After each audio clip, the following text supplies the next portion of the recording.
गजा में international piece force की तैनाती होनी है और इस तैनाती को लेकर भी इजराइल घबराया हुआ है। कई तरह की ऐसी खबरें निकलकर सामने आ रही हैं जिससे साफ हो गया है कि इजराइल बहुत सारी शर्तें लगा रहा है और इससे एक बात और भी साफ होती नजर आ रही है कि ये पीस प्लान अमेरिकी राष्ट्रपति डोनाल्ड ट्रंप का नहीं बल्कि ये पीस प्लान तो इजराइल का है, कुछ ऐसा लगने लगा है। मैं खुर्रम शहजाद और आप देख रहे हैं न्यूज 18 और मिडिल ईस्ट की खबरों में आपका स्वागत है। मेरे साथ है मेरे कैमरामैन हरीश। देखिए, जिस तरीके से अमेरिकी प्रेसिडेंट डोनाल्ड ट्रंप ने 2 हफ्ते पहले गजा में पीस प्लान लागू करने का फैसला किया था और एड़ी चोटी का जोर लगाया था, लेकिन इजराइल लगातार शर्तों पर शर्तें लगा रहा है और काफी घबराया हुआ है। इजराइल को ये बात काफी ज्यादा परेशान कर रही है।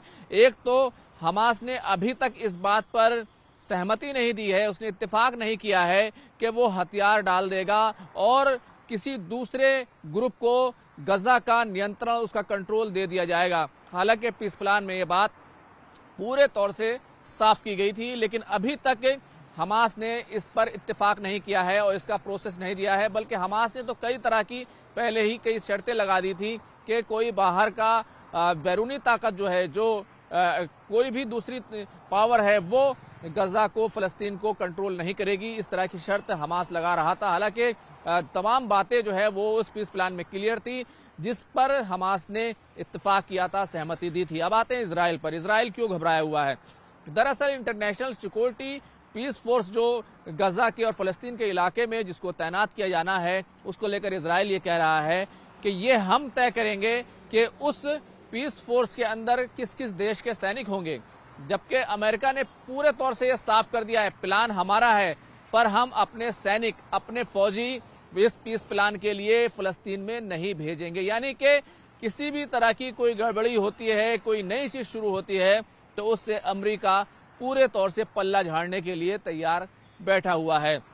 इजराइल का कहना यह है कि जो देश हमें पसंद नहीं है, हम उनके सैनिक गाजा में, फलस्तीन में बिल्कुल भी उनकी तैनाती को हम पसंद नहीं करेंगे, उनको हम वहां पर देखना नहीं चाहते। इसलिए अमेरिकी विदेश मंत्री मार्को रूबियो ने कहा है कि हम अपने जो इजराइल है हम उसके साथ हैं, हम उसको मानते हैं कि उसका ये रुख बिल्कुल सही है। तो एक तरीके से अमेरिका की भी इस पूरी रणनीति पर, इस पूरे बयान पर इजराइल के एक तरीके की सहमति है, एक तरीके का इत्तेफाक जो है बना है। अब तैनात कौन होगा? सबसे पहले इस पीस फोर्स से, जिसमें सबसे आगे बढ़कर तुर्की ने कहा था कि वो अपने फौजी भेजना चाहता है इस पूरे इलाके में, लेकिन उसी को सबसे पहले निकाल बाहर कर दिया गया है। हालांकि अमेरिका की तरफ से इस पूरे मसले पर तुर्की को लेकर कोई बयान नहीं आया है, क्योंकि अगर तुर्की के फौजी होंगी तो एक तरीके से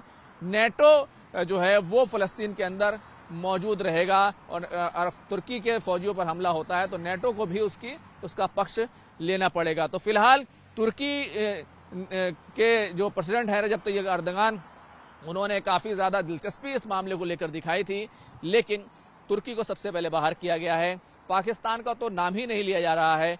अब इस जो पीस फोर्स होगी, इसके अंदर जो इंटरनेशनल सिक्योरिटी फोर्स है, पीस फोर्स है, उसके अंदर मिस्र को लेकर के एक तरह की बात कही जा रही है कि मिस्र के फौजी होंगे। इसके अलावा इंडोनेशिया के फौजी होंगे और साथ ही साथ दूसरे अरब जो देश हैं उनके भी फौजी होंगे। अमेरिका ने फौजी और इकोनॉमिक बेस जो पैसे हैं वो उनको मांगना शुरू कर दिया है अरब देशों से कि वो वहां पर उनकी मदद करें, क्योंकि गाजा को रिबिल्ड भी करना है इस पीस प्लान के तहत।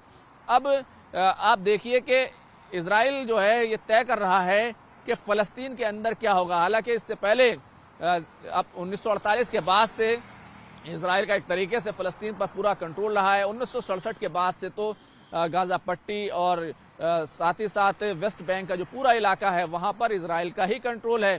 कुछ ग्रुप्स वहां पर जरूर हैं।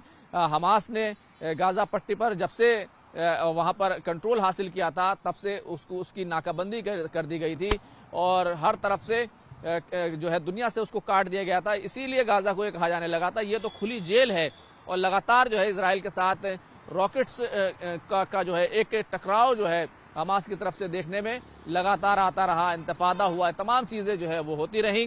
और अब इजराइल ये कह रहा है कि हमारी मर्जी के जो फौजी हैं वो वहाँ पर तैनात होंगे। हालांकि अरब देशों में भी इस बात को लेकर काफ़ी मतभेद है कि पहले क्या किया जाए, क्योंकि कतर, सऊदी अरब और यूएई के बीच में मतभेद हो गए थे कि पहले क्या काम किया जाना चाहिए, कौन पैसा लगाएगा, कितना पैसा लगाएगा। तो कतर तो ये चाहता था कि फौरी तौर पर तमाम जो काम है, जो रिबिल्ड करने का काम है, तामीर नौ का काम है, गाजा में जो ज़रूरी चीज़ें हैं जैसे पानी है, बिजली है, स्कूल है, अस्पताल है, इन तमाम चीज़ों पर काम तुरंत जो है शुरू होना चाहिए, फ़ौरन इस काम को शुरू कर देना चाहिए। लेकिन सऊदी अरब और यूएई का मानना यह था कि जब तक हमास हथियार नहीं डालेगा तब तक हम अपना पैसा दांव पर नहीं लगाएंगे। तो कुल मिलाकर इजराइल अब यह तय कर रहा है कि वहां पर पीस फोर्स में कौन कौन होगा और इजराइल की मर्जी से ही ये पीस फोर्स तैनात होगी।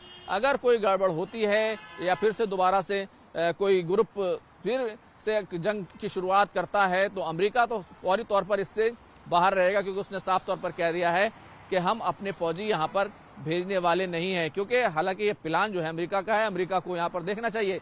इससे पहले ब्रिटेन ने भी ये कहा था हम अपने फौजी अफसर भेजने के लिए तैयार हैं। लेकिन अभी इस पूरे मसले को अगर हम देखें तो फिलहाल ये बड़ी अपडेट आ रही है कि मिस्र के फौजी होंगे, इंडोनेशिया के फौजी होंगे, कुछ अरब दूसरे देश यूएई के इस तरह के फौजी हो सकते हैं, जॉर्डन के फौजी हो सकते हैं। जाहिर सी बात है ये तमाम कमजोर देश हैं और इजराइल पहले से ही मिस्र के साथ जो है बहुत सारे उसके मुआहदे हैं, बहुत सारे उसके समझौते हैं रफा को लेकर और उसके सीना का जो इलाका है उसको लेकर किस तरीके से इजराइल ने इस पूरे इलाके पर कब्जा कर लिया था और बाद में जब समझौता हुआ तो वो इलाका फिर उसने छोड़ दिया था मिस्र के लिए। तो मिस्र के फौजी हैं और इंडोनेशिया के फौजी हैं। तो कोई बड़ी ताकत जो है, मैं आपसे ये कहना चाहता हूँ, कोई बड़ी इस्लामिक कंट्री की बड़ी ताकत उसके फौजी वो बिल्कुल भी इजराइल और फलस्तीन के बीच में पीस फोर्स के तौर पर नहीं रहने वाले हैं। ये ही बड़ा अपडेट है और इसी पर अमेरिका ने मोहर लगाई है। खुर्रम शहजाद, न्यूज़ 18 दिल्ली।